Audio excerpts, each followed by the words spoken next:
c'est des milliards par an qui sont perçus. Mais le jour où les départements d'outre-mer sont en indépendance énergétique, cette grande entreprise connue de tous, elle perd cet argent. Et qui est actionnaire de cette grande entreprise? L'État. Les agriculteurs de la Guadeloupe sont représentés par Eurodom, qui est le groupe Ayotte. Donc je dirais que comment voulez-vous qu'on développe l'agriculture et comment voulez-vous qu'un des territoires développe son autosuffisance si il a délégué son pouvoir de signature au plus gros lobby colonial? Le temps est venu pour les Guadeloupéens de se réveiller, je pense, et de se dire on veut changer le système, mais on ne change pas le système en se disant qu'on n'a pas de solution et qu'on n'a pas d'outils. Il faut aller chercher ces outils, il faut utiliser les outils, ils sont là, les moyens sont là, il faut arrêter d'attendre derrière la mère patrie.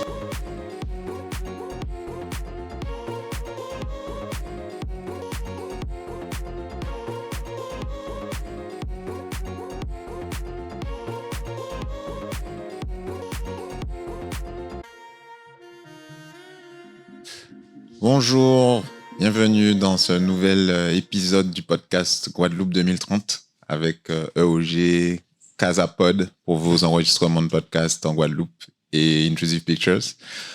Aujourd'hui, comme d'habitude, on va valoriser des choses qui se font, des talents, des personnes impliquées justement dans le développement du territoire qui vont pouvoir partager leur expérience, leur parcours et puis ce qui se fait actuellement. Et donc aujourd'hui, j'ai le plaisir de recevoir Maryse Copette. Copette pour la Guadeloupe, Copé pour l'Europe. Ah, ça dépend des... Mais oui, parce qu'en Guadeloupe, dès qu'on se termine par un T, on a tendance à dire « et ». C'est ça. Moi, j'avais tendance à dire Copette. Donc c'est bien ça, Copette en Guadeloupe. Ouais, exactement. Comment ça va? Eh bien, bien. Merci de me recevoir, Sébastien. Merci d'avoir accepté de prendre un peu de temps. Je sais que l'emploi du temps est bien rempli. Et voilà, donc comme tu es de passage, et on a pu échanger lors d'une conférence qu'on a faite justement sur les sujets autour de la diaspora. Et là, l'idée, aujourd'hui, c'est de pouvoir aller un peu plus en détail, j'ai envie de dire, au-delà de la partie diaspora, sur un peu ton parcours, sur ce qui motive la carrière que tu as faite et que tu fais d'ailleurs en tant qu'avocate au niveau européen, les projets sur lesquels tu peux bosser, la vision que tu as de notre territoire, de notre communauté guadeloupéenne, caribéenne, etc. Et qu'on échange autour de ça. On veut que ça soit une discussion la plus naturelle possible, comme je dis souvent, comme quand on échange en famille, peut-être en bas d'un manguier pour ceux qui ont des manguiers chez eux, et que ça soit assez simple, accessible. On peut s'éloigner un peu, il n'y a pas de problème. Voilà. Donc, est-ce que tu peux te présenter pour ceux qui ne te connaîtraient pas?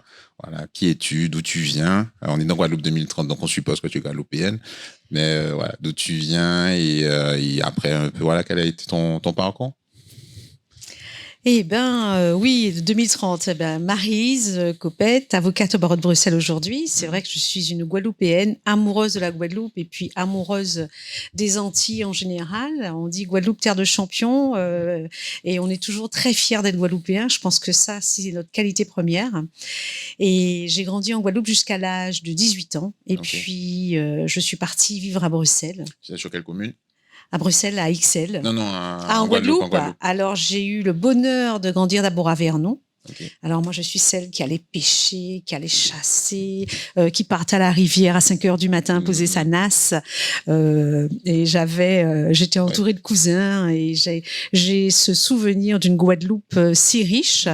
Et puis, on faisait tellement de choses à Vernon, les cascades, enfin... Une île magnifique. Et puis après, à Pointe-à-Pitre pour le collège et le lycée. Okay. Voilà, et Bainbridge. Ok. Et donc, du coup, tu as dit que tu pars à 18 ans? Je pars à 18 ans à Bruxelles. Ouais, donc tout de suite à Bruxelles. Tout de suite à Bruxelles. Envie d'être à l'international. Envie d'être dans un pays qui n'est pas le mien. Et puis l'envie d'anonymat, parce que ça n'a pas été facile d'être la fille de Charles Copette. Mon père était un importateur automobile et partout où j'allais, j'étais connue comme le loup blanc. Enfin, mon père. Alors c'était très reposant d'arriver dans un pays où personne ne me connaissait. C'était formidable. Donc Bruxelles. Et puis j'ai d'abord fait des études commencé pharma. Okay. Parce que mon père avait décidé qu'il avait 2 enfants, un garçon et une fille, et le fils allait récupérer le garage, la fille la pharmacie. Je n'ai jamais eu l'intention d'être pharmacienne. Ma mère est pharmacienne, guadeloupéenne, pharmacienne, et j'avais de toute façon décidé que ce n'était pas pour moi. Ma mère aussi, mes papas étaient têtus, et puis donc voilà. Après, je me suis orientée vers le droit, qui était mon premier choix. Combien de temps? 2 ans, pharma. Okay. Mais le bonheur d'être en Europe, de bouger et de se dire que de toutes les façons, j'étais faite pour le droit, comme je l'avais toujours, on me l'avait toujours dit, et c'était vraiment inscrit dans mon ADN. Ben, c'est ce que j'allais dire. La partie droit, souvent, c'est des métiers de vocation. À partir de quand tu savais, toi, que c'est ce que tu voulais faire? Eh ben, ça va peut-être te paraître très surprenant. Quand j'étais jeune, j'avais décidé que je serais la première femme présidente de la République. Faut oser quand même. Okay. Parce que j'avais... La République française. La République française, tu sais, quand t'es gamin. Parce que je voulais qu'il y ait une forme de justice. Et que pour moi, celui qui équilibrait tout, dans mon imaginaire d'enfance, c'était le président de la République qui allait pouvoir sauver le monde, avoir une société plus juste, plus équitable.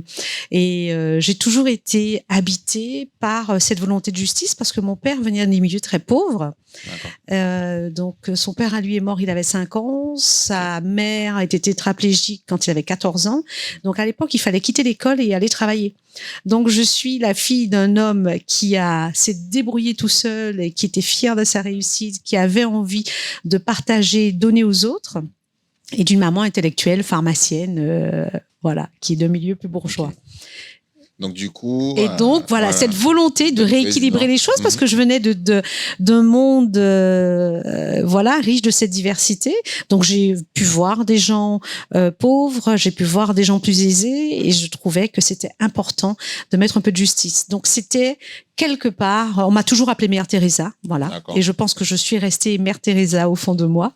Cette volonté de donner, cette volonté de partager, je pense qu'il me vient essentiellement de mon père. D'où le droit. Donc je savais que finalement je serais pas présidente de la République, mais peut-être que en étant avocate, je pourrais influencer plus certaines choses. Et du coup, quel type de droit que tu as fait durant tes études, et puis après peut-être par la suite, je sais pas si tu as changé d'orientation dans la partie droit, type de droit, mais... Alors, tu vois, je parle de mon origine familiale pour dire que finalement, on devient ce que l'on a vécu finalement. Je viens dans un milieu d'entrepreneurs, donc je savais que je serais une femme d'affaires. Donc je ferais le droit, mais certainement pas pour faire du droit familial, mais du droit des affaires. Voilà. Donc je savais que j'allais être une femme d'affaires, faire du droit commercial. Et mon père m'avait surtout dit une chose: ne fais pas des études pour aller travailler pour quelqu'un d'autre. C'est bien beau de faire des études de droit, mais je ne veux pas que tu sois dans une espèce de grand cabinet avec un grand nom, comme ceux qui s'auréolent de se dire je travaille chez XYZ. Parce que XYZ, c'est jamais que le nom de quelqu'un d'autre. C'est vrai. Voilà. Donc le droit à Bruxelles. Et puis je suis d'une époque où il n'y avait pas la libre circulation des métiers du droit. Donc j'aurais pas pu, par exemple, être huissier ou magistrat en France, ayant fait études de droit à Bruxelles. Donc j'ai fait Bruxelles, ensuite j'ai fait Lille, et après je suis allée à Londres. Et à Londres, j'ai fait un LLM, donc un master, un IP Law en droit de la propriété intellectuelle, et j'ai eu cette formidable chance d'être d'une génération où j'ai fait mes études sans Internet. Et arrivant à Londres, je travaille pour un gros cabinet d'avocats qui s'appelait Menzies & Co à l'époque, et on faisait que du droit de la propriété intellectuelle avec Lara Croft, Tomb Raider, donc les plus grosses boîtes de jeux vidéo et de tout ce qui allait devenir des méga structures. Activision, tout ça. Voilà. Blizzard. Voilà. Et donc j'arrivais chez Eidos et je voyais les gamins qui avaient 16 ans qui jouaient et qui créaient les jeux vidéo. Nous on était des avocats, on devait faire les contrats et c'était incroyable parce qu'on devait finalement écrire. Je me souviens pour Lara Croft comment ce jeu devient célèbre avec cette actrice l'actrice de Tomb Raider. C'est Angelina Jolie. Et là, on est là, il nous faut quelqu'un pour représenter Lara Croft, une personne physique, parce qu'on devait négocier un contrat avec Coca-Cola à l'époque. Okay. Voilà. Et on se dit, il faut une personne physique parce que tous ces jeux sont virtuels. Enfin, voilà. Des anecdotes comme ça qui m'ont fait toucher du doigt à la fois l'envie de créer, le droit, l'entrepreneuriat. Donc, j'ai travaillé, je vivais à Londres, hein, donc j'avais mon mari à Londres, 2 ans à Londres. Et je vivais donc au centre de Londres, une vie très très sympa. Et je travaillais dans la City. Et puis après, je me suis dit, mais tu vois, gros cabinet d'avocat, c'est très bien, tu factures des millions chaque mois, mais ils sont pas pour toi. Donc, je vais aller créer mon cabinet d'avocat en ayant cette longueur d'avance au niveau de la technologie. Et je suis rentrée à Bruxelles et je travaillais dans un cabinet d'avocat et en ayant comme focus d'avoir mon cabinet spécialisé en droit européen et tous les sujets pointus. Oui, tous les sujets. Donc, je donnais des conférences en droit de la propriété intellectuelle et j'ai essayé d'avoir des activités toujours très en avance finalement par rapport aux autres cabinets. C'est de se dire, pour faire la différence dans mon métier et être indépendante, il fallait toujours que j'ai une longueur d'avance. Donc technologiquement, quand je suis revenue à Bruxelles, je donnais des conférences et j'étais en IPLO, voilà. Et puis, comme j'avais fait un LLM en droit comparé et en droit européen, en droit européen, mais j'ai continué vraiment à être essentiellement sur du droit européen. D'accord. Et aujourd'hui, c'est toujours ça le cœur d'activité du cabinet ou bien ça a évolué au fil de l'eau? Non, mon cœur d'activité, c'est de faire du droit européen. Je ne fais pas d'autres matières. Et la particularité, c'est que je me suis spécialisée en montage financier. Okay. Donc, j'ai fait à l'ENA un master en financement multilatéraux. Et puis, j'ai fait aussi une école de commerce après à Bruxelles, tout ce qui est finance, pour accompagner les entreprises à avoir des subventions européennes, des grands montages qu'on appelle les grands projets européens, donc plutôt avec des multinationales, et avoir une activité de lobbyiste. Parce que l'objectif, c'est de créer de la richesse. Donc est-ce qu'il y a toujours ce lien avec le côté propriété intellectuelle ou moins? Je l'ai toujours. J'ai toujours des clients en propriété intellectuelle et je dirais que je combine les deux. C'est intéressant de prendre un acteur qui soit pas très gros et de lui dire l'une des jurisprudences que les étudiants aujourd'hui apprennent, par exemple en droit européen, que là où j'ai changé les choses, c'est de se dire, j'avais un client qui avait un laboratoire et qui disait, je veux faire un regroupement de laboratoires. Ça, c'était interdit en France. D'accord. Interdit dans l'Union européenne. Et moi, je dis, attendez, là, on est en train de travailler sur la libre prestation. Les grands projets de l'Union européenne, c'est créer de la richesse. Et moi, je vous dis qu'on va y arriver en France. Donc, on va pouvoir acheter des labos. Tout le monde en France considérait que c'était pas possible. Et j'ai fait condamner la France, l'Ordre national des pharmaciens. Et j'avais tous les ministres et tout notre système de santé qui se disaient, nous, la France, nous avons le meilleur système de santé. Il n'est pas question que les financiers rentrent dans le capital des laboratoires d'analyse. Et je dis, mais non, nous, moi, je suis avocate et je vais vous attaquer et nous allons gagner ce procès. Le client, je lui ai dit, écoutez, misez sur moi, vous allez voir. Effectivement. Oui, il n'avait pas grand-chose à perdre a priori. Ah, aussi, parce que c'était quand même des centaines de millions, quand les laboratoires coûtent très cher. Dans le sens où il avait déjà fait les opérations, en fait? Non. Et quand on faisait les opérations, nos médecins et les pharmaciens se faisaient radier de l'ordre national. Vous voyez, le risque était important. Il fallait les payer très cher. Alors voilà. Et on a gagné. Et lorsque à 5 heures du matin, vous avez la Direction générale de la concurrence qui descend à Paris, saisir les ordinateurs des membres du Conseil de l'ordre et saisir le bâtiment du Conseil de l'ordre des pharmaciens, et que tous les pharmaciens de France sont obligés de payer une amende parce qu'ils ont empêché à mon client de grossir. Voilà. Et puis mon client qui devient une boîte qui vaut des milliards. Donc voilà. Ça, c'est le genre de choses j'aime bien créer. Donc d'être un petit peu c'est intéressant. C'est intéressant dans la logique globale déjà de comment on fait bouger les choses, et puis c'est intéressant de voir que c'est quelqu'un de Guadeloupe qui a pu travailler sur des sujets aussi pointus, parce que souvent on a tendance à dire qu'il n'y a pas forcément les ressources, les talents, et nous ce qu'on s'évite justement à dire, à montrer, c'est qu'en vrai on a déjà toutes les ressources et tous les talents nécessaires, qu'il faut simplement se débrouiller pour les mettre ensemble. Et du coup, sur des sujets un peu comme ça, est-ce qu'il y a peut-être d'autres exemples? Alors, il y a des sujets toujours de confidentialité quand on est avocat, mais d'autres exemples de peut-être de dossiers qui ont peut-être créé de la jurisprudence ou de sujets qui sont un peu, j'ai envie de dire, faciles à comprendre en termes d'impact par rapport à ton parcours? Alors, l'un des sujets qui m'a beaucoup plu et qui est relié à la Guadeloupe notamment, c'est quand la Commission européenne a demandé à ce qu'il y ait la suppression des zones blanches et qu'il y ait Internet pour haut débit pour tous. Okay. Et là, je suis en réunion à la Commission, je vois pas une seule personne de couleur dans la salle et je suis à ce moment-là missionnée pour un pays étranger, enfin d'Union européenne, mais c'est un pays de l'Est. Et là, on nous dit couverture par satellite parce que de toutes les façons, on ne pourra jamais avoir Internet partout en fibre. Il faut du satellite. Donc, tous les États sont présents. En fait, on sait peu ça, mais dans les montagnes françaises, la plupart du temps, c'est du satellite. Dans les zones blanches, c'est du satellite. Et le citoyen lambda ne s'en rend pas compte. Et au moment où on négocie ça, et je dis, mais attendez, moi, je viens d'un département d'outre-mer, il n'y a pas d'Internet. Et là, elle me dit, mais la France nous a pas demandé ça. Je dis, non, attendez là. Avant de lancer tous les satellites, parce que quand vous allez lancer un satellite, vous le lancez pour 15 ans. Hein. Donc là, je demande de tout bloquer et je demande qu'il y ait une couverture Internet par satellite pour nos zones. Guadeloupe, Martinique, Guyane, département d'outre-mer, que j'obtiens. Et là, je me tourne en me disant, je vais bien trouver quelqu'un en Guadeloupe qui va faire une entreprise qui va pouvoir offrir le service, parce qu'autant je peux négocier avec la commission, enfin les prestataires. Donc, j'ai dû créer cette entreprise parce que, voilà, je l'ai créée. J'ai négocié avec la commission que les collectivités puissent équiper leur population. Donc, il y a des villes en Guadeloupe qui ont joué le jeu, qui ont vraiment... Mais si en Guyane, les orpailleurs ont Internet, ça a été grâce à moi pendant 10 ans. Voilà. Donc, les banques pouvaient fonctionner, la gendarmerie, les hôpitaux. J'ai changé la vie de beaucoup de gens, de milliers de gens dans les départements d'outre-mer et surtout, par exemple, en Guyane, en Amazonie, ou même si vous voulez avoir un téléphone portable qui fonctionne, quelque part, il faut un relais Internet.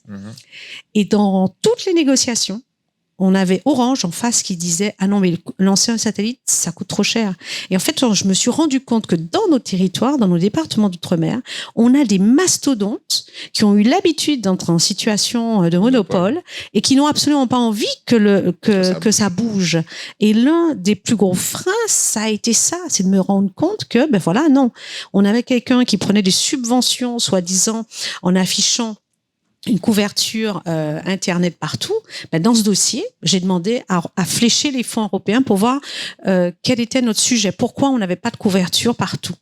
Et la commission m'apporte le document, envoyé par exemple par, à l'époque, la région Guadeloupe, qui dit, on est en 2013, et qui annonce que 98% de la population est couverte par Internet. 98. Et c'est là que j'ai évalué cet énorme mensonge qu'il y avait autour de cette population avec des entreprises qui se gavent, qui sont en abus de position dominante, avec une complicité nationale réelle, il faut appeler un chat, et la population qui ignore totalement ce qui se passe et qui vraiment prend un recul certain parce que les exclus du numérique sont les analphabètes de demain. Je suis contente maintenant qu'Elon Musk ait pris le relais. J'allais dire justement Starlink et compagnie. Et voilà, quand Starlink est arrivé, j'ai dit oh my God, je lui laisse le relais. Voilà. Et c'est une entreprise qui existe toujours du coup? Non, je l'ai arrêté et parce que c'est pas ça me passionne de créer, ça me passionne de faire des choses. J'ai pu faire des partenariats avec des collectivités, mais par exemple pour la Guadeloupe, quand on a dit l'équipement pour Internet pour tous et que l'État payait l'installation d'Internet pour tous, au même moment, en Guadeloupe, les gens disent non, on ne veut pas d'Internet dans les écoles. Moi, j'ai des documents, j'ai des écrits. On ne veut pas d'Internet dans les écoles? Non, ils n'ont pas voulu l'école. Le plan France très haut débit validé par le gouvernement. Et mais on voyait le courrier et ils disaient non. Mais dans quelle logique, en fait? Un peu comme les opérateurs, enfin les gens qui disent je ne veux pas d'antenne pour les opérateurs. Non. C'était quoi Non, c'était beaucoup plus triste que ça. C'est qu'il y avait quelqu'un qui avait pris l'habitude de facturer un consultant des équipements à Internet dans les écoles avec des fortunes. D'accord. On voulait pas que ça change, en fait. Classique. Voilà. Je dois reconnaître à Gosier, aux Abîmes, à Petit-Bourg, eux, ils ont fait des partenariats pour équiper leur population. Ok. Et vous savez, ce qui m'a beaucoup touché dans ces moments-là, c'est quand vous avez des pères de famille qui viennent vous voir et qui vous disent, vous savez, grâce à vous, je vois mes enfants. Parce que mes enfants ne voulaient pas venir chez moi le week-end parce que j'avais pas Internet. Et on se rend pas compte à quel point Internet, ce n'est pas que pour travailler. C'est le minimum vital. Voilà.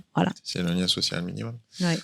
Ok. Et donc, du coup, ça, donc en fait, c'est des choses, satellite. Donc, il se joue au niveau, en fait, européen, mais en même temps, au final, si on n'est pas représenté, de ce que je comprends, les besoins ne sont pas forcément, représentés, j'ai envie de dire, avec l'état d'esprit qu'il faut. Les choses ne sont pas forcément prises en compte. Il y a une réalité peut-être perçue qui est différente une réalité. Il y a une vision des choses qui est différente de la réalité. Est-ce que donc dans la partie lobbying, donc ça fait partie aujourd'hui de ton travail, si je comprends bien, de pouvoir pas forcément que pour les territoires ultramarins, mais de façon un peu générale, faire ce travail de remontée d'informations qui soit la plus proche pour que les décisions derrière qui soient prises soient les plus efficientes possibles, quoi. Oui, et à la fois juridiquement, parce que parfois on a besoin de certains aménagements juridiques. Quand on prépare des textes, des directives, des règlements, il faut se dire que si on n'est pas à la table des négociations, on est au menu. Hein. Donc, quand les gros acteurs économiques ont toujours intérêt à savoir ce qui va les impacter.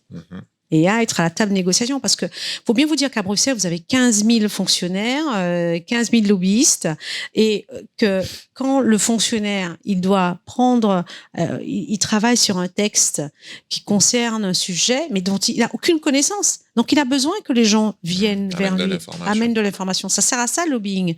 Et alors, il y a ce côté très français qui est très méprisant à l'égard des lobbyistes.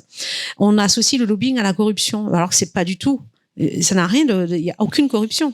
Mais comme en France, on aime bien organiser un petit dîner pour avoir une petite info, il y a rien de moins transparent parce que la France est un pays très corrompu. Parce que ce que je voulais dire, c'est que historiquement et puis peut-être même très récemment, le lobbying est souvent mené par j'ai envie de dire les pouvoirs, ce qu'on appelle les pouvoirs d'argent et des gens qui veulent justement préserver des flux financiers et qui ont les moyens d'aller payer du lobbying. Parce que souvent, entre guillemets, l'intérêt général et la population, si elle n'est pas organisée, elle n'a pas forcément les moyens de payer un lobbying ou d'aller faire son lobbying elle-même. Alors, je dirais que quand on voit le lobbying qui est fait autour de la protection des animaux, on est obligé de dire que non, pas forcément. Le lobbying citoyen prend de plus en plus de place. Et quand nous, citoyens, je vais vous donner l'exemple des Guadeloupéens que nous sommes. Tous les animaux sont mieux protégés que les Guadeloupéens. Je pense que le lobbying de protection des animaux, c'est organisé. Le lobbying de protection de la diversité, c'est organisé. Et ce sont pas des lobbyistes qui ont des intérêts financiers à représenter autour de l'industrie. Oui. Mais on a aujourd'hui une véritable prise en compte des besoins de protection de la nature, que ce soit l'eau, que ce soit les rivières, parce que vous avez des lobbying sur les montagnes, sur les rivières, sur les territoires isolés, sur les territoires insulaires. Je dis que nous, notre particularité, c'est que nous sommes en dehors de tous les circuits de lobbying. Est-ce que c'est pas, en fait, aujourd'hui, dans les exemples que tu prends, sur le côté animal, environnement, etc., est-ce que souvent, au début, c'est pas des actions individuelles, un peu comme celles que tu as décrites, en disant, je suis là, ou bien je veux pousser tel sujet et je vais au bon endroit, qui sont pas forcément structurées dans une logique un peu de communauté de personnes? Est-ce que souvent, c'est pas, par exemple, sur la cause animale, des individus et quelques individus qui, parce que ça leur tenait à cœur, sont allés pousser tout ce qu'il fallait et ouvrir toutes les portes. Là où, en fait, quand on est sur des sujets un peu généraux, et on a eu ces discussions-là dans d'autres entretiens et puis même dans les conférences, en fait, comme fondamentalement la population vit le truc sans être trop dérangée, il y a entre guillemets personne qui arrive à aller, ou pas assez de personnes qui arrivent à aller ouvrir les bonnes portes pour se faire entendre, quoi. Parce que dans le fond, on est gêné sans être gêné, quoi. Oui, on se dit que ça ne nous concerne pas. Et c'est vrai que c'est pour ça qu'il faut avoir un lobbying organisé par thématique. Donc moi, par exemple, j'ai créé une association qui s'appelle Mouvement Outre-mer. Oui. Mouvement Outre-mer qui a vocation à défendre les intérêts et à rester en justice pour les populations d'Outre-mer. Parce que si on n'a pas, et ça sert à ça, si on n'a pas un axe de communication auprès de l'Union européenne, eh ben on n'existe pas. Et chaque association doit avoir une thématique. Et c'est vrai que nos populations ont toujours l'impression de se dire bon on subit, bon qu'on ça, mais ça c'est dû à l'absence de justice. Ouais. Parce que il y a un mot quand même qu'il faut mettre sur la table, c'est que ces populations, mais je dirais qu'elles ne sont même pas représentées en tant qu'êtres humains. Moi, je donne un exemple toujours. Si vous avez des chauves-souris sur votre toit et que vous les détruisez, vous êtes passible d'une amende pénale. On va vous assigner devant un tribunal. Vous aurez tous les services de l'État, le banc et l'arrière-banc, prompts à vous condamner. Nous, quel que soit ce qu'on pourra faire à nos populations, on n'a rien pour nous représenter. Je vais donner un exemple simple, hein. Moi, j'ai été... quand on est victime ici en Guadeloupe d'une infraction, il y a personne qui... Moi, j'ai un voisin qui est fou, par exemple. Il est fou, il est dans la résidence, tout le monde sait qu'il est fou. J'ai un film, j'ai une vidéo où ce type appelle un jour les gendarmes et dit « Venez vite, il y a quelqu'un chez moi. » On est là avec mon voisin, j'ai un voisin magistrat qui est antillais, on est là deux. Et il dit « C'est un problème entre noir et blanc. » Mais nous, on le regarde, on se dit... On a vu les gendarmes arriver armés, les mitraillettes. Ça se passe à la résidence de Lens des Rochers. Hein. Et nous, on regarde, magistrat, avocat, vous pensez bien, on voit ce type. Les gars arrivent, les gendarmes, ils vous disent pas bonjour. Hein. Ils disent bonjour au gars parce qu'il est blanc. Bonjour monsieur, que se passe-t-il? Voilà. Et nous, vos papiers. Voilà, c'est comme ça. Et là, on prend toute la mesure d'une espèce d'organisation coloniale, d'un pays colonial. Et je pense que il y a un moment, il faut dire les choses. Et qu'en Guadeloupe, on les dit pas. On dit on subit, on se plaint. Mais il y a un moment, il y a des mots sur les mots MAX. Ouais. On a un système judiciaire qui est un système colonial où il n'y a pas de justice pour la population autochtone, tout simplement parce que ce système colonial est organisé de façon à s'assurer que le colon a le pouvoir. Et je suis pas indépendantiste, attention, oui, hein. Ça n'a rien à voir. Mais si vous voulez, cette population, elle abandonne. Ouais, ce que j'allais dire, est-ce elle abandonne parce qu'elle, au final, oui, mais quelque part, on a une problématique de l'eau qui est juridiquement facile à résoudre. On est en plein du droit des concessions. Donc, on a des procédures à Bruxelles pour condamner ce genre de. Il y a des États, l'Espagne a été condamnée. D'accord. Voilà, il y a une jurisprudence. Mais bien sûr, il y a une jurisprudence. Et qu'est-ce qui se passe? Il y a une directive, la directive concession. Okay. Quand j'en ai parlé, et un gouvernement, le représentant du gouvernement était là, le ministre était là, et qu'il y avait les gens de la Guadeloupe, nos élus de la Guadeloupe, et je dis, mais sur l'eau, nous avons la directive concession. Ah non, mais chut, c'est une affaire de gros sous, on ne veut pas s'en mêler. C'est ce qu'on me dit. Donc, les gens qui nous représentent, ils n'ont pas vocation à défendre nos intérêts. Ils ont vocation à être élus, à être couverts par un système. Donc, c'est toute une espèce de grande corruption organisée. C'est pour ça que 20% de la population seule va voter. C'est pas un hasard non plus. Donc, c'est vrai que c'est un découragement par rapport à la représentation des intérêts. C'est un découragement par rapport aux élus. Et je comprends cette population. Et cette population, elle s'en va. Quand on parle de diaspora. Exact. Voilà. Parce qu'elle sait que nous sommes sur des territoires de non-droit. Alors, moi, quand j'entends Guadeloupe, terre de champions, j'ai dit, vous savez pourquoi on est champions? Faut repenser à Darwin, hein. On est le résultat d'une sélection naturelle. Oui. Où tous les esclaves, là, ils ont été emmenés dans un bateau. La moitié d'entre eux survivaient quand ils arrivaient à terre sur une île, comme celle de la Guadeloupe. Ensuite, ils étaient fouettés pendant des années. La moitié d'entre eux mouraient. Donc, nous sommes le résultat d'une extermination permanente. Et si aujourd'hui nous sommes là, c'est que nous nous sommes battus beaucoup plus que les autres. Alors, c'est vrai, terre de champions, parce que nous avons dans notre ADN, l'ADN des survivants. J'ai une question, parce que typiquement, par rapport à ce que tu viens de dire, c'est un peu antinomique dans le sens où, effectivement, il y a ce côté champion et ADN de survivant. Et en même temps, on a du mal, visiblement, à aller au bout de la défense de nos intérêts généraux, j'ai envie de dire. Et est-ce que c'est parce qu'il nous manque peut-être des personnes qui sont dans des démarches comme ça que tu fais, dans des logiques de lobbyisme, etc. De lobbying, pardon, je dis lobbyisme, de lobbying, etc. Non, on dit les deux, lobbyiste. Ah, c'est lobbyisme, ouais. C'est en français. De lobbyisme, du coup, j'ai appris lobbying, un mot, lobbying. Ouais. Est-ce que c'est parce qu'il nous manque peut-être des acteurs sur ça pour pouvoir dire justement, allez défendre au final l'intérêt des populations plus que les intérêts, que certains intérêts particuliers. Qu'est-ce qui manque quand on a justement tous ces talents-là et ce côté, comme tu l'as bien dit, hein, le darwinisme fait qu'il y a une sélection, ouais. Mais on n'arrive pas forcément à faire valoir, j'ai envie de dire, nos intérêts généraux. Alors, je dirais que nous sommes une sélection physique. D'accord. Physique. Mm-hmm. Sélection naturelle physique. On va défier n'importe qui de courir aussi vite que nous. Je me souviens qu'au bac, on avait 20 sur 20. Hein. C'était une simple formalité. Mm-hmm. Quand on voyait les blancs transpirer, suer, ne pas arriver sur la ligne d'arrivée, nous, on est arrivés en souriant. Sélection naturelle physique. Ensuite, sur le fait de ne pas atteindre nos objectifs et avoir l'impression que la Guadeloupe n'évolue pas, c'est aussi que les gens qui ont eu et qui ont envie de réussir s'en vont et que ceux qui veulent revenir ont énormément de mal à trouver leur place. Moi, je vois que j'ai accompagné des ingénieurs qui revenaient pour les aider à trouver du boulot sur place. Mais au plus vous êtes compétent, au plus le système ne veut pas de vous. Parce que le système a intérêt à rester dans une forme de médiocrité. C'est exactement ce qui s'est passé en Haïti. En Haïti, aucune tête ne dépasse. Les gens de la diaspora, on ne lui permettait pas de retourner prendre une place au pays parce que il y a un niveau de médiocrité dans le système.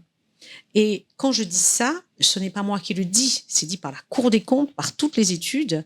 On a un personnel pléthorique à des postes à responsabilité, ce qui fait que la population, le citoyen et tous les services sont totalement tirés vers le bas. On a, sur tous les services administratifs, quasiment tous, des gens qui sont à des postes qui ne devraient pas avoir. Alors, vous pensez bien que les gens qui reviennent au pays, qui, eux, sont diplômés, qui, eux, ont toutes les compétences, mais ils peuvent pas être en concurrence avec... Moi, je me souviens d'un dossier simple, à Marie-Galante. Urbanisme, j'ai l'accompagnement de la Commission européenne et de la ville de Bruxelles qui m'envoie une urbaniste à la charge de la ville de Bruxelles pour accompagner le développement de la ville de Grand-Bourg de Marie-Galante. Donc, grosse partie prise en charge par la ville de Bruxelles. Marie-Lise Lemerle, on n'a pas la citer, qui fait toutes les études. Donc, il s'agit d'accompagner les commerçants en leur disant, voilà, on va avoir une politique urbanistique avec la façon dont c'est écrit. Et l'objectif, comme on a su développer certains quartiers à Bruxelles, c'est créer de la richesse et vous accompagner à avoir vraiment de plus belles vitrines, tout. Et avec des subventions européennes. Avoir plus de cohérence dans... Plus de cohérence. Aucune ville touristique ne se crée sans cette cohérence. Et aider avec les subventions européennes. Jusqu'à aujourd'hui, on attend le rendez-vous avec la personne en charge de l'urbanisme à la ville de Grand-Bourg, qui a donné 4 mascots. Voilà comment le pays fait... Malgré l'implication de l'édile. Pardon ? Malgré l'implication de la plus haute personne au niveau de la mairie. Oui, la personne qui a décidé qu'elle ne veut pas travailler, cette dame, elle a décidé qu'elle ne veut pas travailler et qu'elle ne... Mais vous tuez tout un peuple quand vous faites ça. Et aujourd'hui... et c'est sur plein de sujets comme ça. Ils ne veulent pas. Comment tu... au-delà du côté, il ne faut pas qu'il y ait de tête qui dépasse, mais au bout d'un moment, en fait, on voit les effets de tout ça. Et je pense que c'est de plus en plus palpable. Comment, en fait, tu expliques, ou pas d'ailleurs, mais qu'il n'y ait pas justement un peu cette prise de conscience, puisque l'histoire que tu racontes là, je pense qu'on peut être des dizaines à raconter des histoires similaires. Oui, c'est ça. dans tout type, que ça soit d'institution ou d'entreprise, peu importe. Et que justement, si on est ses talents et qu'on constate, moi j'ai plein d'exemples de personnes qui ont essayé de rentrer soit dans des grosses boîtes ou dans des institutions en voulant amener tout plein de choses qu'ils avaient pu prendre à l'extérieur pour améliorer une qualité de service, pour pouvoir finaliser des projets qui au final soit se retrouvent à un peu rentrer dans le moule en disant bon ben j'ai essayé, j'arrive pas, ben bon moi il faut que je mange, j'ai une famille, donc ben voilà. Je rentre, je repars. Non mais même je reste et je pense qu'on me donne et ben justement je fais pas plus et j'essaye pas de faire évoluer les choses. Ou effectivement je repars. Mais comment tu expliques que justement ceux qui ont ces j'ai envie de dire comportements, attitudes, peu importe comment on les explique, mais qui freinent, alors que ben, ça freine des gens autour d'eux aussi, donc ils sont mécaniquement touchés. Comment tu expliques ça, toi? Mais là où ça m'inquiète, c'est qu'on a un exemple à côté qui est simple, c'est Haïti. Haïti, c'est exactement ça. Et on est en train d'aller vers ce modèle-là. Alors Haïti, impossible de faire revenir la diaspora et aucune tête ne devait dépasser. Et ils ont eu la subtilité de se dire, on va mettre le créole, qui est la langue nationale. Et c'est ce qui est en train de nous arriver. Moi, je vois du créole partout maintenant en Guadeloupe. J'aimerais rappeler à tous, il n'y a pas d'études en créole, à part à l'Université des Antilles-Guyane. Il n'y a aucun débouché. Il n'y a pas de livre, il n'y a pas d'ingénieur qui va... Enfin, il n'y a pas qu'être ingénieur, c'est pas ça le sujet. Mais faut oublier ça. Et qu'aujourd'hui, dans les écoles, parce que je travaille beaucoup avec les écoles primaires, on a un phénomène qui est inquiétant, parce qu'à un moment, il faut arrêter de rêver. On a notre réalité. Vous prenez les écoles primaires, les enfants guadeloupéens ont un très mauvais... Ils ne savent pas lire, ils ne savent pas écrire, le niveau est très bas. On a un usage du créole qui est de plus en plus courant, mais l'enfant haïtien dont les parents sont arrivés, lui, sera premier de classe. Parce que lui, peut-être qu'il a parlé créole, mais quand il arrive en Guadeloupe, on lui dit, attends, pour réussir à l'école, tu vas parler français et tu vas être premier à l'école. Parce que quand on en a bavé, on veut s'en sortir. Et les enfants que l'on a aujourd'hui, nos enfants à l'école primaire en Guadeloupe, ont un niveau de plus en plus bas. Parce que des gens, on se dit, bon, on va commencer à parler créole, mais c'est une langue que l'on ne maîtrise en réalité pas. Nous ne sommes pas créolophones, il faut le rappeler, nous sommes francophones. Et attention, moi, je suis la première à savourer mon créole. J'adore parler créole. C'est une forme de joie de vivre. Moi, à Cassave, j'ai été bercée par Cassave. J'ai connu personnellement Jacob Desvarieux, enfin toute cette équipage. Je fais partie de cette génération fière. Pierre-Édouard assis à ta place il y a pas longtemps. Ah là là, je fais partie de cette génération qui se dit, j'ai identité, je suis antillaise, j'adore mon créole. Mais attention, faut pas confondre le fait d'aimer le créole avant et l'éducation qui ne peut pas être faite en créole. Je vois énormément de publicités, je vois les mots français que l'on déforme en imitant en créole, comme on a fait le cheminement d'Haïti. Et ça, c'est un processus colonial de se dire, on est dans une société où on va avoir cette dichotomie entre une population qui est importée, qui est francophone, et cette population locale à laquelle on va imposer et distiller des stigmates du sous-développement. Pour le niveau scolaire, aujourd'hui, c'est pas pour toi un truc qui est vraiment au niveau national, le fait que ce niveau soit de plus en plus bas. Il y a une spécificité à ici? Il y a la double peine ici. Ici, on a une double peine. Le niveau national est très bas. Au niveau européen, la France, parmi tous les États membres, la France a le plus bas niveau d'éducation. Il n'y a pas de pays qui est... Je veux dire, c'est simple. Moi, quand j'ai passé mon bac de philo, qu'est-ce que la mort pour vous ? 25 ans, 30 ans plus tard, oui, plus que 30 ans plus tard, je me rajeunis. Vous avez les mêmes sujets? La société n'a pas évolué. Il n'y a pas d'autre manière d'enseigner.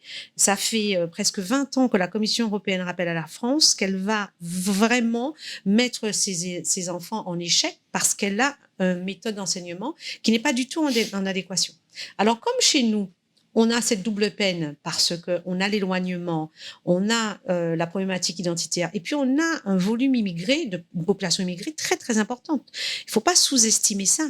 si vous prenez la ville de Pointe-à-Pitre, si vous prenez beaucoup de villes, vous avez beaucoup de gens dans nos écoles qui ne savent pas parler français. COQ allophone, etc. Pardon?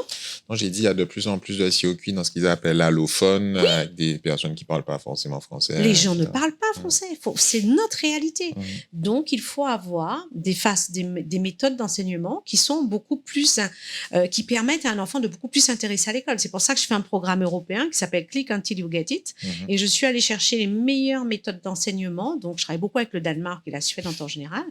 Et là, on a mis en place, donc, un programme totalement subventionné par l'Union européenne, des fiches pédagogiques et des méthodes d'enseignement à destination des enseignants de la Guadeloupe.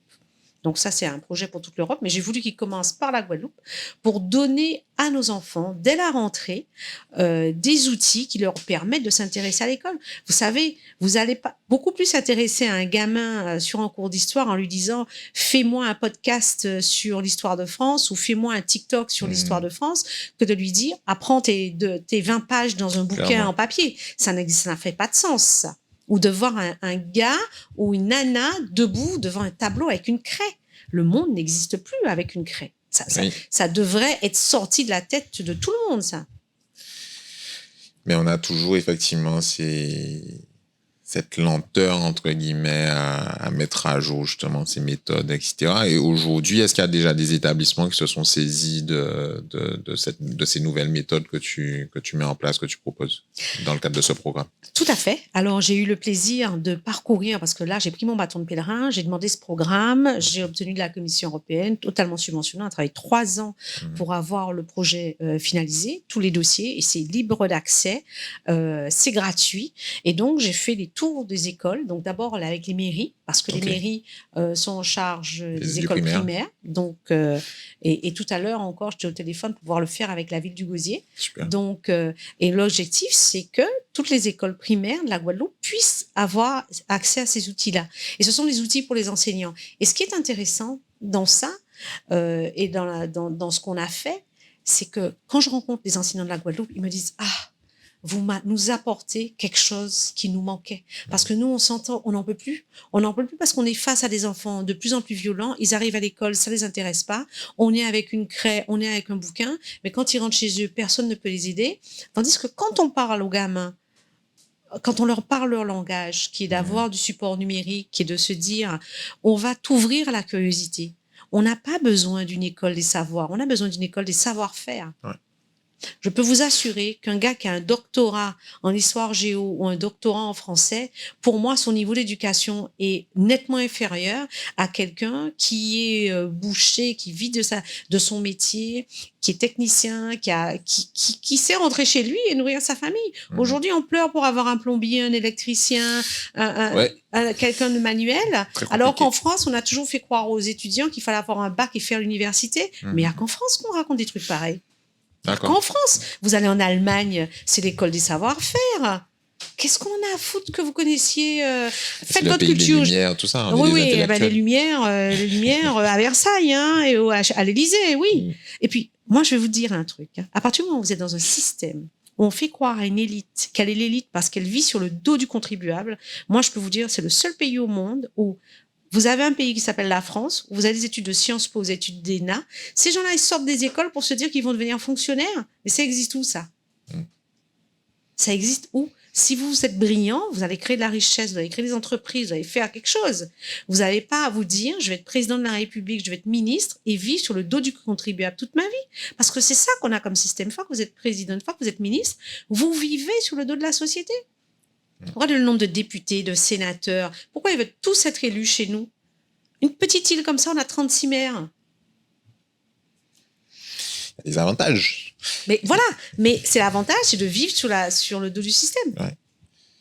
Je vais bien revenir avec toi sur le côté créole, langue créole, où dans ce que j'ai compris, dans ce que tu as formulé, c'est potentiellement un danger. Un danger, un frein.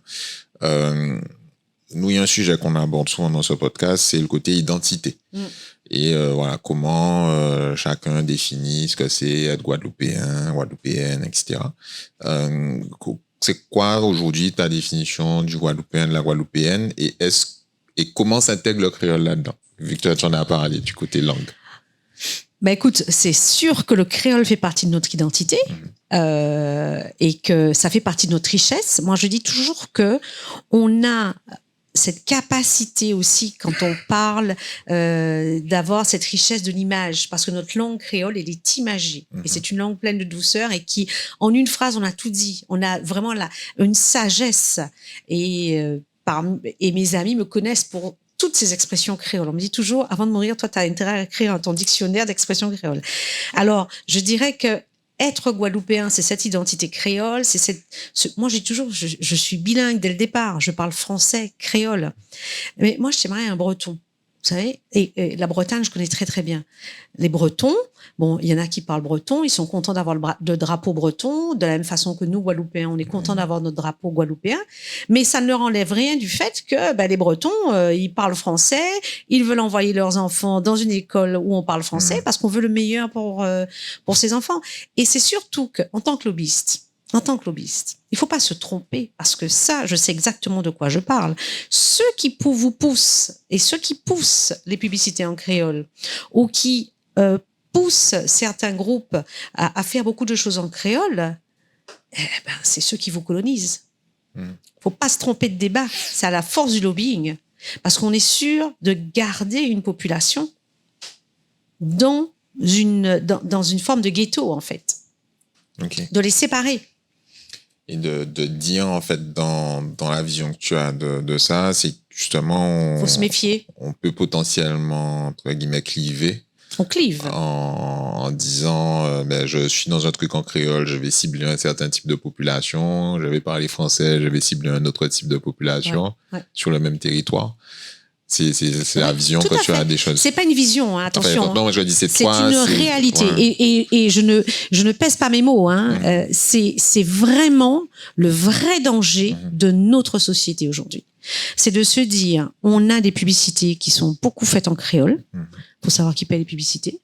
Hein. Vous allez le long des routes, vous voyez le nombre de panneaux sur le rhum, sur l'alcool, parce que nous sommes plus des êtres humains, nous sommes des espèces d'objets de consommation. L'objet de consommation ne doit pas réfléchir. Et la colonisation en Amérique, c'est passé quoi? Par l'alcool. On va alcooliser les gens, on va les mettre dans un niveau de sous-développement, on va les parquer et on va leur faire croire qu'ils ont une identité qui n'appartient qu'à eux-mêmes. Et on les isole. Parce que souvent, le créole, la langue, et d'ailleurs, il y a eu un peu ce débat-là avec Pierre-Édouard, d'ailleurs, maintenant que j'y pense, sur le côté langue, il disait que, alors je vais peut-être pas dire il disait que, ce dont je me souviens qu'il a évoqué, c'est le côté, il faut pas non plus avoir des espèces d'ayatollahs du créole. Exactement. Que, effectivement, c'est quelque chose d'identitaire en termes d'affirmation identitaire, mais qu'il faut pas s'enfermer dans ça.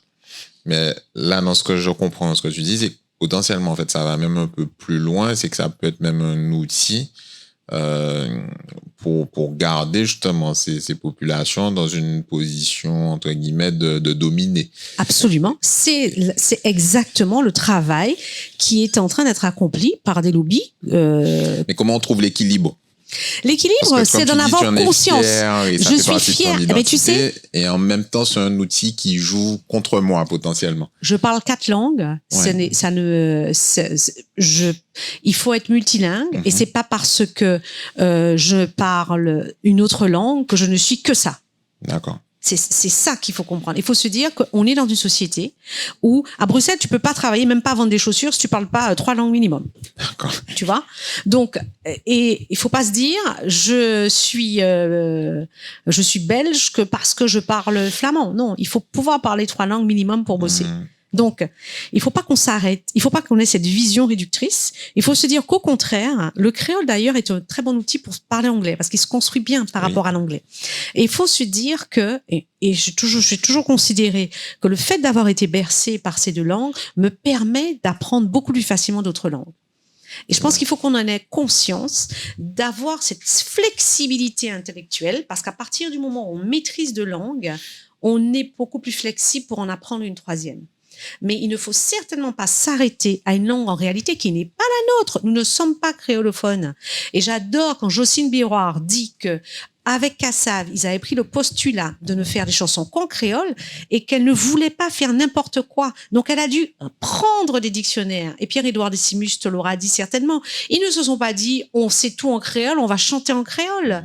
Parce que c'est une époque que tu n'as pas connue. Mais moi, j'ai connu Jacob Desvarieux qui venait tous les matins.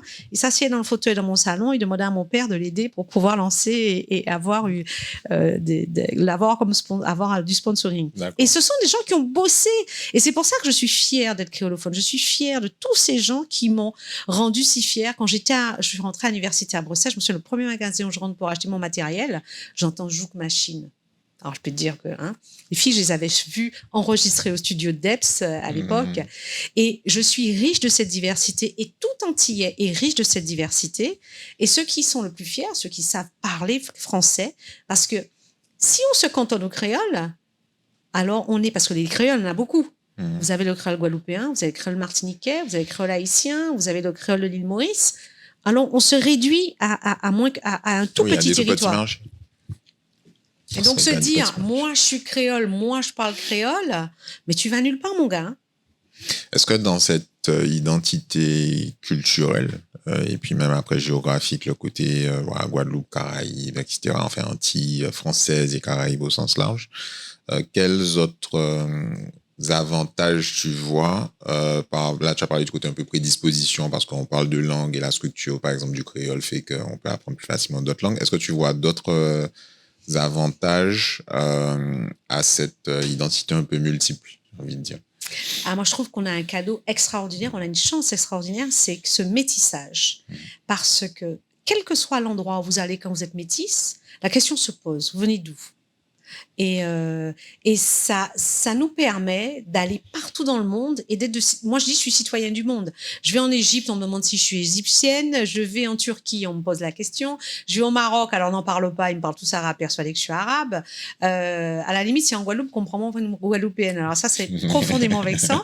Mais cette diversité fait que nous sommes excessivement riches. Et je reviendrai à Darwin. Génétiquement, plus vous avez de métissage et de mélange, plus vous êtes un animal de combat. Oui. Voilà. On connaît l'histoire proche de nos territoires. Ceux qui nous colonisaient sont intellectuellement très défaillants aujourd'hui. C'est parce qu'ils ne se sont pas mélangés. Ceux qui ont voulu rester entre eux ont un patrimoine génétique faible et intellectuellement et moins riche. Voilà. Et comment, du coup, justement, ces connexions qu'on a avec un peu partout, comment on peut en anglais, on aurait dit leverage, comment on peut en tirer profit? Leverage, oui, bonne expression, mais c'est de dire qu'effectivement, il faut avoir cet effet de levier et il faut s'abstraire du système. Parce que, je ne sais pas si vous vous souvenez, tu es trop jeune, à l'époque où Kassav a un succès phénoménal, ce sont des dieux en Afrique, ils sont écoutés partout, on n'a que la compagnie créole quand on parle des Antilles à la télévision. Oui. Et Kassav n'était pas reçu sur les plateaux. C'est vrai. Parce que le système, et on a un exemple récent, Aya Nakamura.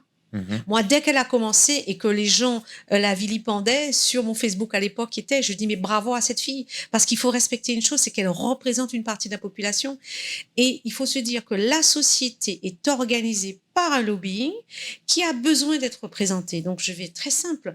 Les gens les plus puissants qui sont en France ça va être une population blanche qui veut avoir et qui sont à la télévision, qui prennent des décisions et qui veulent avoir des gens qui leur ressemblent à la télévision.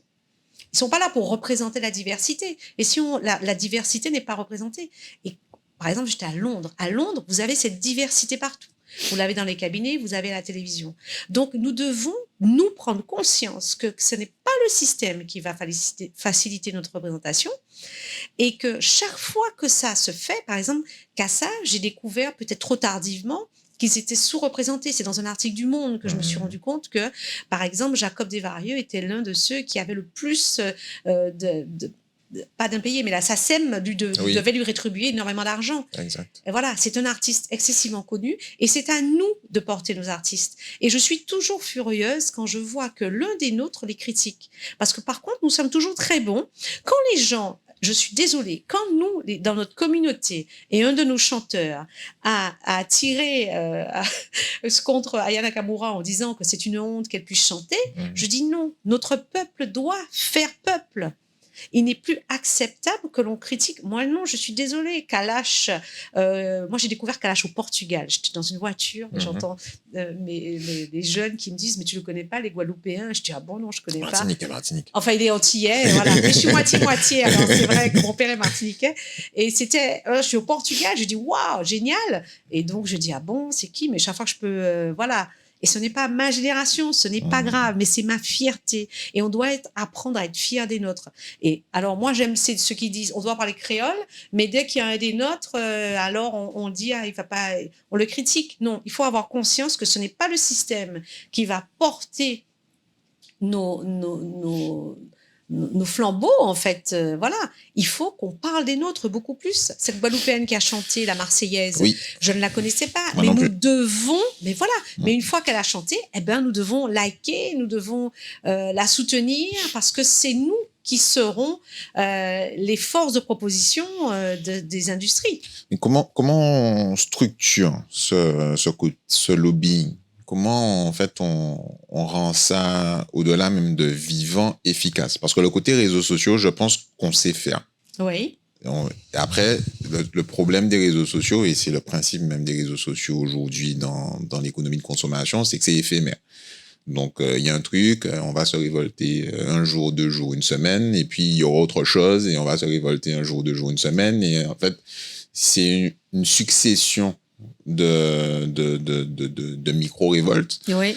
Mais dans le fond... Il n'y a pas de mouvement de fond. Voilà, on n'y va pas. Et comment on fait ça? Comment on arrive, sur la partie européenne ou en France ou peu importe, à dire, à porter des voix différentes, mais au-delà même de porter des voix, comment on arrive à... Parce que ce qui intéresse après ces acteurs-là, c'est quel est leur intérêt dans l'histoire.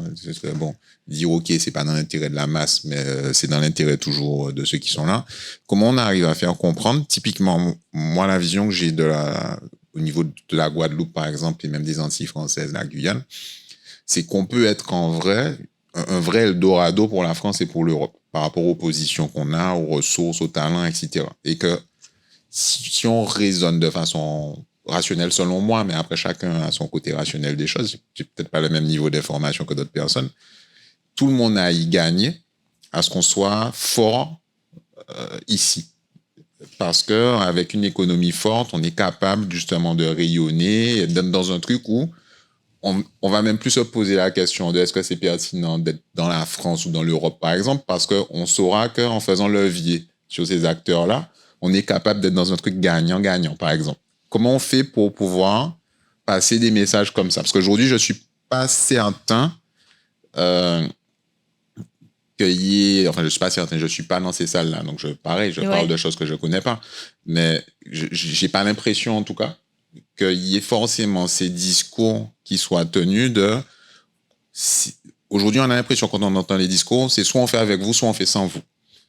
Et je pense pas forcément qu'on soit en fait dans cette discussion-là, que la discussion soit peut-être plus de dire comment on fait pour être plus fort, pour que chacun y trouve son compte au final, parce que je suis pas sûr que vous gagnerez pas plus à ce qu'on soit plus fort.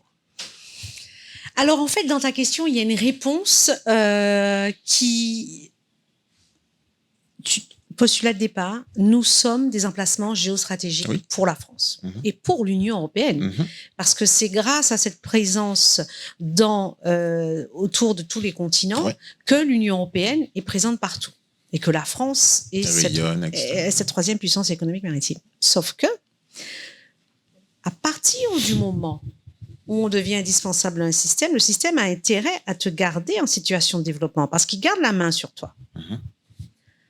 Petit historique, en Algérie, on lançait les fusées. Les fusées, exactement. Et les tests nucléaires. Voilà. Il fallait exterminer les Algériens. On voulait absolument pas qu'ils se rebellent. Et l'histoire, elle est écrite par les vainqueurs. Les atrocités commises à l'égard des peuples qui ont voulu s'émanciper alors qu'ils étaient géostratégiques, ils étaient intéressants au niveau des stratégies des États, elles sont pléthoriques. Donc, nous sommes intéressants de par nos emplacements. Donc, on a intérêt à nous maintenir à une situation de sous-développement. Si on prend la Guyane, On lance des satellites de la Guyane et c'est moi, petite Marie Scopette, qui dois aller négocier que les Guyanais aient Internet dans les écoles, dans les hôpitaux, dans les gendarmeries. C'est quand même hallucinant. Et que les entreprises puissent travailler. Là, on est face à un système qui fait que au plus on est indispensable à ce système, au plus on lui sert à quelque chose, au plus il a l'intérêt à nous opprimer. Mais par contre, pour répondre, et je ne suis pas négative dans tout, je te rassure, Sébastien. Ce que j'allais dire, c'est en fait, ce truc-là, pour moi, c'est presque lié à une espèce de peur profonde aussi, du coup, de la puissance colonisatrice, de dire que je perds la main, alors que dans les faits, en fait, pour moi, on ne devrait même pas vraiment être dans cette discussion-là. On a dit, on est multiple, on est pluriel, on fait plein de choses. Moi, j'ai ma mère martiniquaise, je suis guadeloupéen, je suis martiniquais, j'ai mon grand-père est saintois, je suis breton, enfin, je suis européen, je suis indien, enfin, tu vois, je me définis pas dans un truc où je vais dire, surtout dans le monde dans lequel on est, qui y a de la guerre partout en ce moment, etc., j'ai aucun intérêt, c'est ma vision des choses, hein, peut-être pas partagée, mais j'ai aucun intérêt, moi, en tant que Guadeloupéen, à dire je vais faire mon truc tout seul à 400 000 personnes, couper du monde, et puis je me détache de tout ça.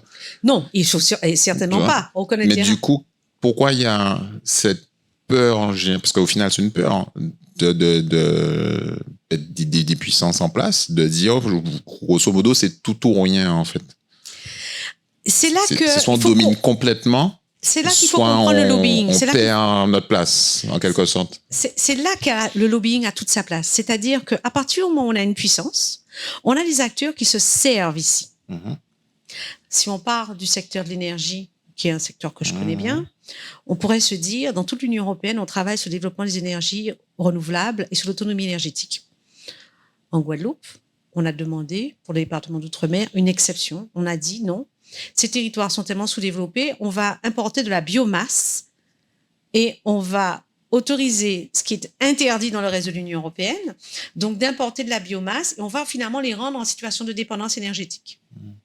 Mais il fallait trouver des élus pour aller dire faites ça. Alors que d'un point de vue géostratégique, on est à un emplacement où il y a de quoi faire, je ne sais pas combien de types d'énergie renouvelables. Absolument. Mais alors là, vous avez un système qui a été organisé autour de l'énergie. Si vous prenez EDF en France, quand on est à Paris et qu'on paye sa facture, il y a une partie de la facture qui est une taxe, qui est la CSPE, une contribution service public de l'énergie. Et cette taxe sert, soi-disant, à produire de l'énergie dans les départements d'outre-mer. En disant dans les départements d'outre-mer, l'énergie est au même prix qu'à Paris. C'est des milliards par an qui sont perçus. Mais le jour où les départements d'outre-mer sont en indépendance énergétique, cette grande entreprise connue de tous, elle perd cet argent. Et qui est actionnaire de cette grande entreprise? L'État. Donc, il faut toujours suivre l'argent. Je dis toujours, dans tous les dossiers, suivez l'argent. Faut se dire pourquoi. Donc, au niveau énergétique, on a ça. On n'a certainement pas envie que ce territoire... Et la meilleure façon de s'assurer que ce territoire sera sous-développé et ne sera jamais indépendant en énergie, on va prendre des élus et on va leur dire, vous aurez une taxe sur les carburants et sur toutes les importations de matières, que ce soit la biomasse XY. Et ça va rentrer dans la recette, dans votre budget. Ça vous permet de recruter tous vos copains incompétents à des postes où ils ne servent à rien.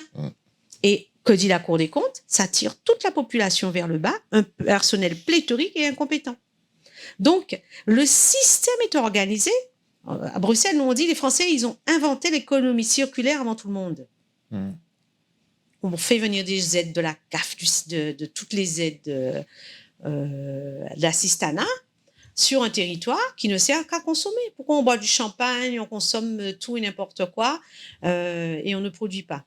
Mais bon, pour revenir à ta question qui est importante, c'est de se dire, il y a moyen de se sortir de ça. L'outil est à travers le lobbying, qui est un lobbying citoyen. Et c'est pour ça que je te dis, il faut qu'il y ait par axe une représentativité.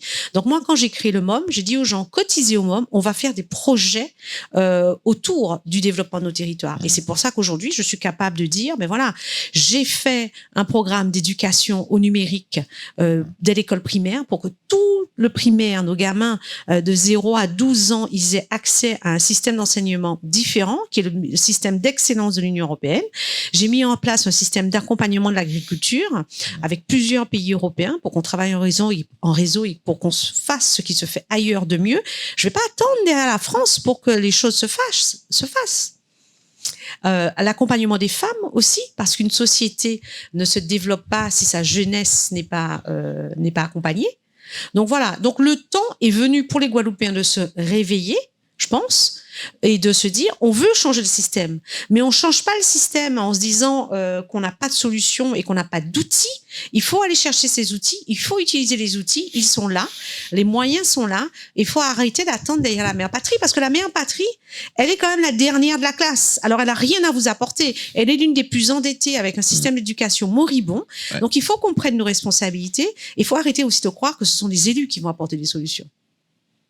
Donc du coup, et moi je partage, c'est l'aspect société civile. Oui. Voilà.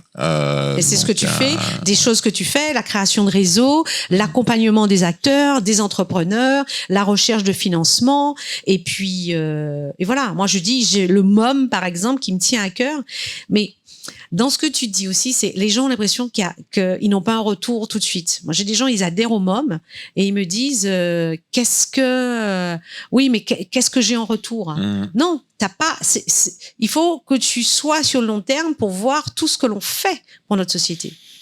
Mais ça, c'est un sujet qui il y a deux choses. Il y a le côté retour tout de suite.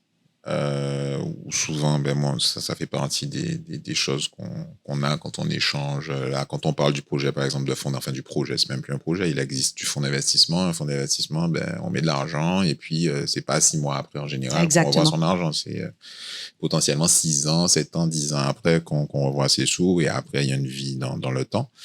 Et on a j'ai l'impression qu'on a en fait du mal à se projeter dans la durée. Aujourd'hui, peut-être en particulier sur nos territoires. Je pense pas que ça soit quelque chose de spécifique à nos territoires, mais tout est amplifié chez nous, malheureusement. Enfin, heureusement, malheureusement, ça dépend des choses. On a du mal à se projeter dans la durée. On est toujours sur des choses à très court terme. Et que du coup, on a du mal au final à investir en nous-mêmes sur la durée. Même s'il y a des outils qui existent, même si, comme je le disais au début et j'ai redit à plusieurs reprises, il y a les ressources, il y a les talents, enfin, on sait ce qu'il faut faire en vrai. Sur le côté énergie, il y a des gens depuis des années qui nous expliquent le côté géothermie, solaire, le vent, la mer, enfin, les solutions, il y en a 12 000. J'exagère quand je dis 12 000, mais il y en a plein. Et pourtant, ça avance. Sur le solaire, ça avance, mais c'est léger. L'éolien, ça avance, mais pareil, je pense que voilà, c'est léger. Et surtout la partie géothermie, quand on voit comment ça s'est passé, ça reste aussi très léger, mais en fait, c'est même pas forcément que chez nous. Je vois le reste de la Caraïbe. Il y a des personnes que je suis un peu sur différents projets qui expliquent pareil. Le reste de la Caraïbe et les îles dans la zone de l'arc dans lequel on est, en vrai, toutes ces îles-là devraient être autonomes en énergie parce qu'une bonne partie pourrait créer une espèce de réseau sur l'aspect géothermie, etc. Donc, je reviens sur comment on se structure. Si, in fine, au niveau de la société civile, on a du mal parce qu'à un moment, on revient à l'argent. C'est soit de l'argent pour payer du temps, soit des gens qui sont capables de mettre du temps de façon... mais il y a toujours un moment, si on veut être sur des projets structurants, il faut des sous, parce qu'on ne peut pas tout faire, entre guillemets, nous-mêmes à un moment. Quel autre levier on peut avoir, peut-être même au niveau de la partie Europe, parce qu'a priori, il y a des budgets qui sont là, voilà, mais quel levier on peut avoir pour financer justement ces projets, si on arrive à montrer qu'on est crédible, qu'il y a une vision, et quel type d'interlocuteur il faut qu'on arrive à toucher? Bah écoute, sur le volet fonds d'investissement, tu m'avais demandé, je t'ai dit, voilà, moi j'ai mes entrées à la BEI, la Banque européenne d'investissement, je t'ai mis en relation avec quelqu'un, voilà, tu l'as eu, ça a suivi son cours, mais tu as tout de suite eu une réponse, voilà, au premier mail, tu as une réponse, tu as déjà eu un rendez-vous. Ça allait beaucoup plus vite que si tu avais contacté quelqu'un en Guadeloupe. Clairement. Voilà. Et je t'ai fait contacter quelqu'un au Luxembourg, la Banque européenne d'investissement. Je rappelle que la BEI est le plus gros pourvoyeur de fonds au monde. C'est plus important que la Banque mondiale, c'est plus important que le FMI. Ouais. Donc, si tu veux, des effets de levier, on peut en avoir. Alors, moi, il suffit que je passe un coup de fil, on a les gens que l'on veut au bout du fil. Et je pense que il faut avoir ce mouvement citoyen, cette prise de conscience. Il faut sortir de cette vision de consommateur parce que notre peuple est un peuple ce sont des consommateurs. Parce que notre histoire, elle est courte. C'est vivre l'éphémère, vivre le présent. Il faut l'éduquer à s'entraîner sur le long terme. Moi, je le vois, ce que tu vis, par exemple, sur les fonds d'investissement, c'est ce que j'ai ressenti à travers le MOM, où les gens, ah oui, mais, et moi, je dis, vous mettez 20 € chacun. Et les entreprises, vous mettez 100 €, mais vous avez à côté, là, j'ai 1,5 million, voilà, notre projet à 12 millions et on fait des projets très concrets pour notre territoire. Donc, je suis contente de prendre mon bâton de pèlerin, d'aller dans les écoles, de véhiculer ces méthodes d'enseignement. Et quand je fais des projets et que j'ai des jeunes qui me disent, mais vous avez changé ma vie, mais ça, c'est le plus beau cadeau que l'on puisse faire. Donc, c'est vrai qu'on a envie de dire aux Guadeloupéens, investissez dans l'avenir de votre territoire parce que ce n'est pas le système qui le fera. Parce que le système a intérêt à vous garder là où vous êtes. Et moi, c'est un truc, j'en profite pendant que tu es là, c'est aussi pour ça qu'on est là, mais moi, c'est un truc qui m'interpelle un peu, cette espèce de décalage entre la partie, souvent on parle de l'Europe, en disant l'Europe, c'est une espèce de nébuleuse au-dessus, on ne sait pas trop qui est qui fait quoi, qui motive quoi au final. Parce que, en fait, on a presque l'impression aujourd'hui, de la façon de laquelle moi, pareil, c'est un domaine que je connais pas bien, que c'est plus les États, en fait, qui disent on fait des choses ensemble, on mutualise et on essaie de voir qu'est-ce qu'on fait ensemble. Que limite, il y a une structure au-dessus qui dit voilà, moi, je pense ce qui est bien et j'ai de l'argent qui vient de vos budgets et puis je vais l'utiliser par rapport à ce que je pense qui est bien. Si, in fine, c'est ça, et c'est plus forcément typiquement les États qui, voilà, j'ai du mal à comprendre, en fait, le décalage de vision entre ce qu'on entend justement sur la partie Europe qui est prête à faire plein de choses et la partie État français qui est pas forcément dans les mêmes dynamiques vis-à-vis de nous, dans les discours en tout cas. Ou même au-delà dans les discours, même j'ai envie de dire dans les actions, parce que pour le coup, l'État a toujours dit oui, on fait plein de choses et compagnie, mais j'ai l'impression qu'il y a un décalage. Alors, il y a un décalage pour une raison politique très simple, c'est que je crois que c'était Mitterrand qui avait décidé que les autorités de gestion seraient au niveau régional. Ailleurs, en Europe, c'est pas comme ça. D'accord. Voilà. C'est-à-dire qu'à partir du moment où on a créé un système qui est très complexe, parce que l'Europe, c'est excessivement complexe, et en plus, on n'a pas donné d'outils d'enseignement du système. Aujourd'hui, personne ne sait réellement comment fonctionne. Les avocats finissent des études de droit, ils n'ont pas fait de droit européen, alors qu'en France, le droit européen est supranational et au-dessus du droit français. Et j'ai plein de confrères qui n'ont aucune idée du mode, qui ne connaissent rien en droit européen. C'est quand même assez étonnant. Mais en ce qui concerne la gestion des fonds, parce que je pense que ce qui t'interpelle, c'est la gestion des fonds. Oui, comme tu l'as dit, on a les États membres qui se regroupent, qui votent un budget avec une stratégie. Donc, on a une stratégie et chaque État devra mettre en œuvre la stratégie de l'Union européenne avec des actes. On ne peut pas aller subventionner n'importe quoi. Mais après, les autorités de gestion, aujourd'hui, la France, avant c'était les préfectures qui géraient, maintenant c'est la région. On a délégué à des autorités régionales des compétences sans déléguer les compétences administratives. Donc, on a une compétence légale. En gros, la région se retrouve à faire un taf. Elle n'est pas équipée pour faire ce taf. D'accord. D'où le grand écart qu'il y a entre ce qui est décidé à Bruxelles et la mise en œuvre. Et c'est vrai qu'à Bruxelles, ils auraient préféré que cette mise en œuvre soit récupérée par l'État parce qu'il y a énormément de difficultés. Ma question n'était même pas forcément là. Hein. Ma question, parce que quand on échange... aujourd'hui, on voit qu'il y a un côté système. Avec qui ? Non, là, l'échange qu'on a là aujourd'hui, qu'il y a un système où, en gros, il y a une partie un peu État qui a intérêt, au final, à ce que les choses forcément bougent pas trop, parce qu'il y a des puissances et que les puissances font leur boulot et que voilà. Donc, faut pas que ça bouge trop.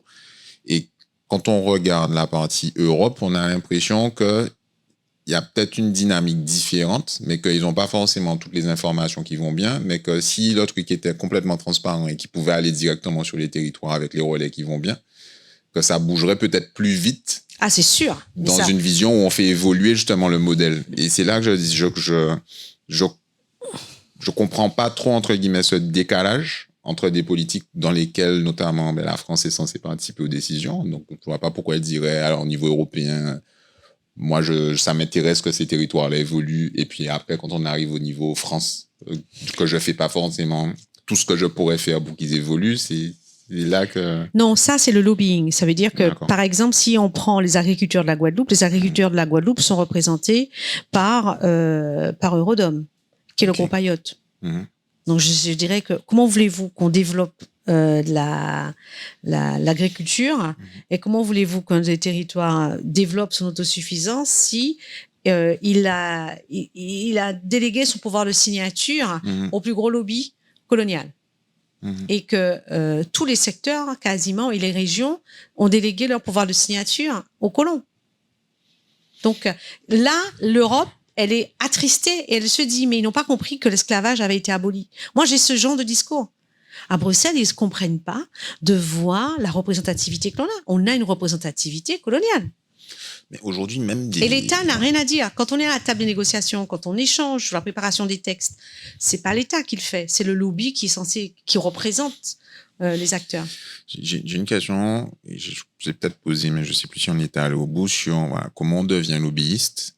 Et puis juste après, moi je me remets toujours en macro, en prenant du recul, même en parlant des Eurodom, groupe IOT, etc.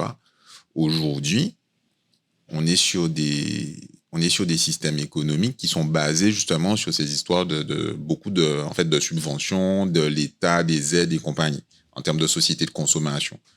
Même ces acteurs-là, dans ma vision des choses, ils ont déjà des positions stratégiques. Ça va être compliqué de les sortir des positions stratégiques qu'ils ont dans la distribution, etc. Même si c'est pour distribuer du local.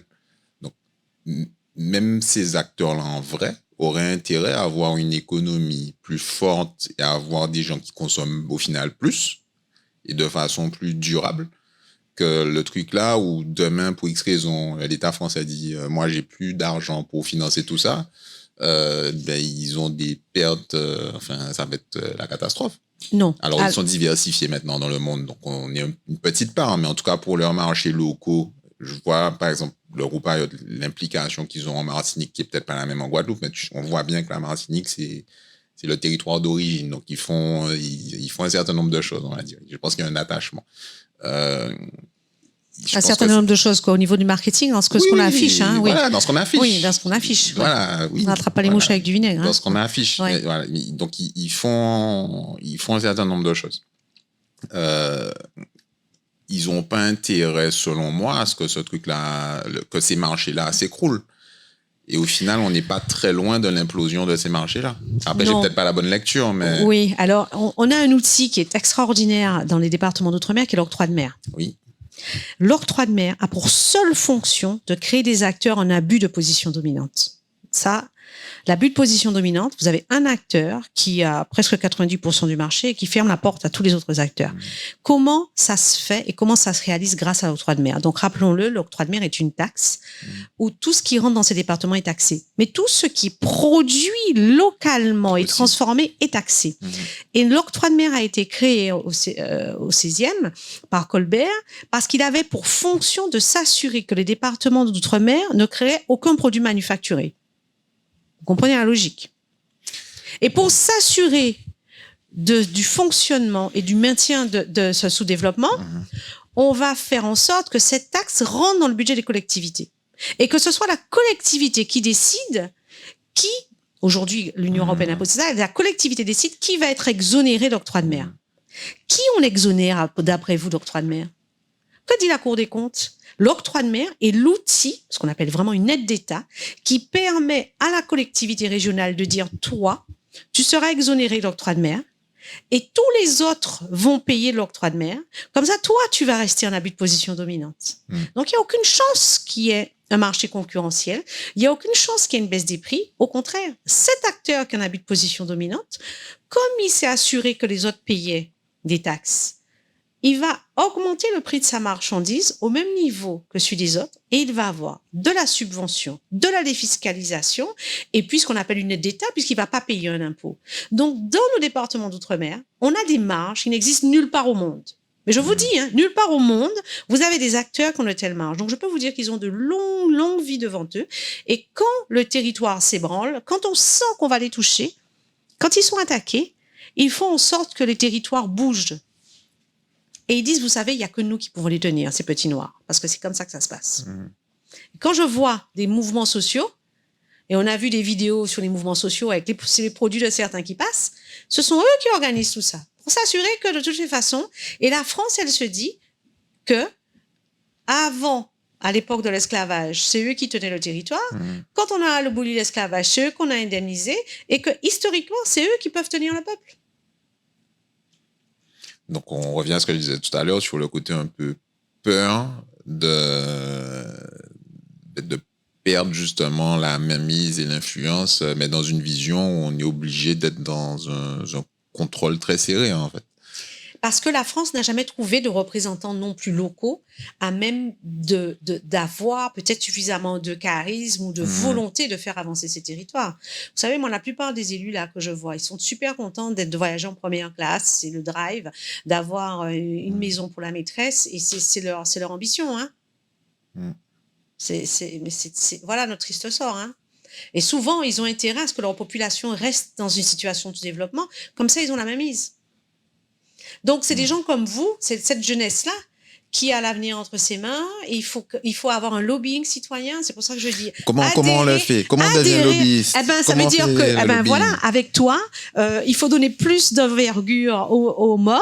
Quand il y a une négociation à Bruxelles sur certains sujets, tu montes à Bruxelles. Il y a une vraie consultation parce que sur tous les sujets, la Commission européenne consulte.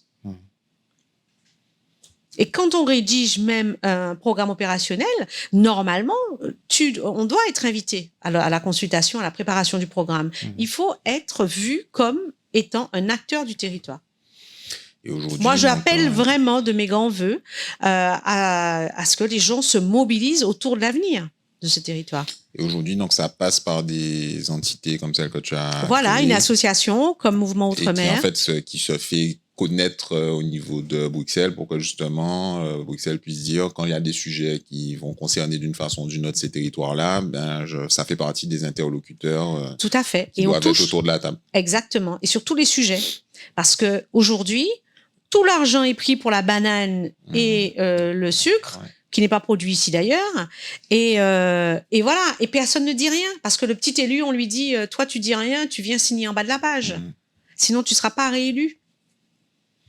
Donc, c'est vraiment passé par... Tous les États le font. Et toutes les structures, je dis, même la chauve-souris, elle est mieux représentée que nous.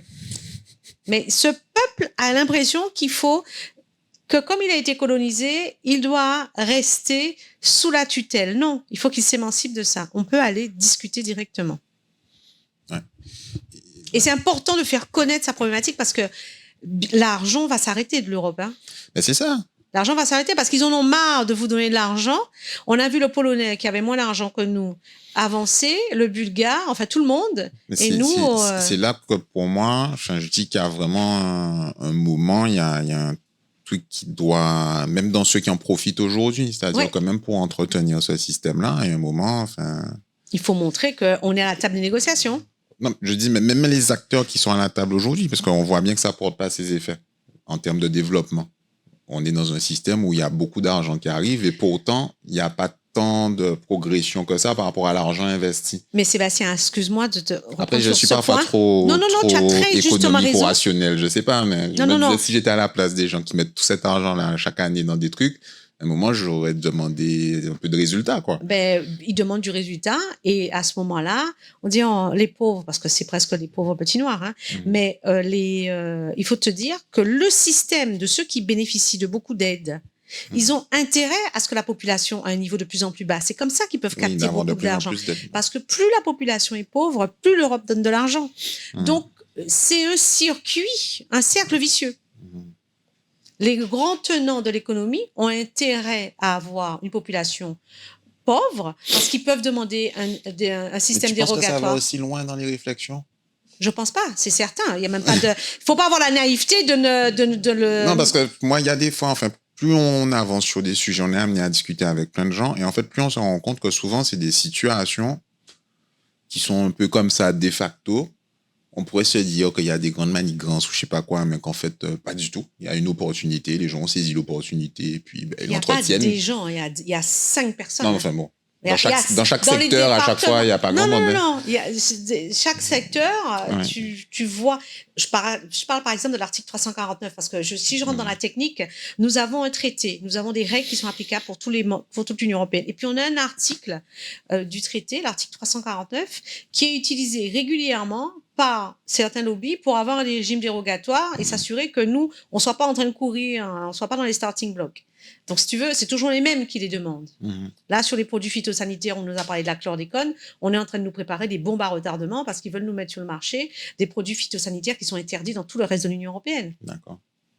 Mais là, à la table des négociations, il y a seulement le groupe qui vend du produit phytosanitaire. Au moment où je te parle, l'analyse des sols en Guadeloupe, elle est faite par des entreprises martiniquaises qui vendent des produits phytosanitaires. C'est interdit par le droit de l'Union européenne, mais la France a demandé voilà. Et on a une loi qui s'appelle la loi Egalim, qui exonère les départements d'outre-mer enfin, on a une succession de régimes dérogatoires où tout le monde ferme les yeux parce que c'est très technique, mais il y a un moment, il faut se réveiller parce qu'on pleure sur nos systèmes passés, mais ça continue. Donc, je dis que le citoyen se réveille, il s'organise en mouvement citoyen, lobbying citoyen, voilà. Ça coûte pas grand-chose et plus nous serons nombreux à prendre conscience de notre situation et à comprendre, parce que même dans ce que dans ce que tu me dis, je me rends compte que même quelqu'un comme toi ne se rend pas compte à quel point le système est pernicieux. Mais j'aime à dire aux gens, vous savez, on extermine des gens tous les jours dans le monde pour des questions énergétiques et ça fait pleurer personne. Non, ça c'est sûr. Voilà. Ça, c'est sûr. Et du coup, aujourd'hui, au niveau de cette association, donc MOM, sur la partie lobbying, en fait, c'est toi essentiellement. Il y a d'autres personnes avec toi dans l'action, entre guillemets, quotidienne, au-delà des gens qui adhèrent à l'association. Comment ça se structure? En fait, il y a des gens qui veulent renforcer cette dynamique. Il y a des gens qui veulent renforcer. J'ai beaucoup de gens de la diaspora qui me disent, mais oui, on veut communiquer plus. Moi, j'appelle tous les gens qui ont envie de se dire, je suis capable d'apporter quelque chose, de me rejoindre, donc, et de se dire, mais je m'empare de ce sujet-là, par exemple, et de véhiculer autour de ce sujet-là, parce que ce sont des gens qui ont des besoins particuliers et qui peuvent être entendus aussi à Bruxelles. C'est ça aussi l'intérêt de faire partie d'une association, c'est d'avoir un vecteur pour être écouté. Ok. Donc, du coup, comment on rentre en contact avec toi aujourd'hui? Enfin, par quel biais? Est-ce que c'est par les réseaux, un site internet? Je sais pas. On a sur Instagram le MOM, sinon avec l'adresse email administratif@mariscopet.com. Et en tapant sur internet association MOM, on peut adhérer sur Hello Asso au MOM. Et donc comme ça, on peut nous écrire, voilà. Très bien. Et puis, on peut te faire un petit mail et je ferai la mise en relation avec plaisir, il n'y a pas de problème. Et je pense que si on avait par secteur d'activité des gens qui voulaient que ça change, mais déjà, je le fais au niveau de l'école, au niveau de l'agriculture, au niveau de l'insertion des femmes. Mais sachez que chaque fois que vous adhérez à cette association, vous accompagnez un mouvement et on fait des choses très concrètes. Il y a combien de personnes aujourd'hui qui sont dans l'asso? On doit avoir 400 personnes environ. Mais c'est déjà pas une bonne quantité de personnes. Et c'est beaucoup des gens de l'extérieur. Ça m'étonne pas. Et les projets européens dont je te parle, c'est par exemple c'est ce qu'on appelle des grands projets. Donc quand je parle d'éducation et d'agriculture ou de l'aide des femmes, je fais travailler plusieurs pays européens. Et donc, c'est des projets que je rédige qui sont mis en concurrence dans les 28 États membres et ils sont retenus par la Commission. Donc, ce n'est pas rien. OK. Merci beaucoup pour le temps pris. Merci Sébastien d'avoir ces échanges. J'espère que ça servira. Moi, ça m'a servi. Je pense que ça servira. Et voilà. Je redis pour ton temps, puisque voilà, quand on a des activités comme celle-là, ça prend du temps. Donc, c'est un choix de venir faire ce genre de démarche-là. Donc, merci à nouveau. Donc, comme tu l'as dit, Merci. voilà, tu as pu donner des moyens pour te contacter, et puis je peux être le relais, il n'y a pas de souci. Donc, Guadeloupe 2030, je ne sais pas s'il y a quelque chose que tu veux rajouter ou avant qu'on conclue. Enfin, pour la conclusion. Pour la conclusion, c'est que on pourrait faire vraiment beaucoup plus avancer la Guadeloupe, notamment, tu vois, quand tu parlais de la BEI accompagne gratuitement les collectivités publiques avec toute l'assistance technique, toute l'ingénierie, parce que c'est ce qui manque aussi à nos territoires. Donc, il faut pas hésiter aussi, les territoires qui veulent avancer, qu'on utilise ce biais-là. C'est noté. J'espère que c'est noté aussi pour ceux qui verront. Donc, c'était un nouvel épisode de Guadeloupe 2030. Voilà, les rencontres, les échanges pour construire la Guadeloupe de demain. Très content d'avoir pu te recevoir. Voilà, comme ça arrive souvent d'ailleurs quand je présente ça, mais ça fait pas forcément très longtemps qu'on se connaît. Mais voilà, tu restes quand même quelqu'un d'accessible et de disponible. Donc, merci encore pour ça. N'hésitez pas à vous abonner sur les pages, partager, liker. Voilà, on fait comme les copains qui font des podcasts. Et à très bientôt. À nous suivre sur les réseaux. Likez nos pages pour être au courant des actualités à venir. Merci. Et à très bientôt, à très vite pour de prochains épisodes de Guadeloupe 2030 avec EOG, Casapod pour ceux qui veulent enregistrer des podcasts, le studio à votre disposition et Intrusive Pictures aux manettes techniques. À plus.